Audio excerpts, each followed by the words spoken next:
March for justice কর্মসূচিতে যোগদান করতে এসে পুলিশের হাতে আটক হওয়া থেকে শিক্ষার্থীকে বাঁচাতে গিয়ে পুলিশের ধাক্কায় পড়ে আহত হয়েছেন ঢাকা বিশ্ববিদ্যালয়ের ঢাবি লোক প্রশাসন বিভাগের প্রভাষক শেহরিন আমিন ভূঁইয়া। তিনি বর্তমানে চিকিৎসাধীন।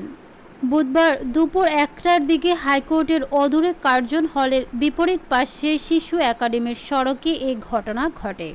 প্রত্যক্ষদর্শীদের সূত্রে জানা যায়, দুপুর ১টার দিকে Sheikh Borhanuddin post graduate degree কলেজের কয়েকজন ছাত্রছাত্রী মার্চ ফর জাস্টিস কর্মসূচিতে যোগদানের উদ্দেশ্যে হাইকোর্ট মোড়ের দিকে আসার সময় এক শিক্ষার্থীকে পুলিশ আটক করতে গেলে পুলিশের সঙ্গে ধস্তাধস্তি ঘটে শিক্ষার্থীদের।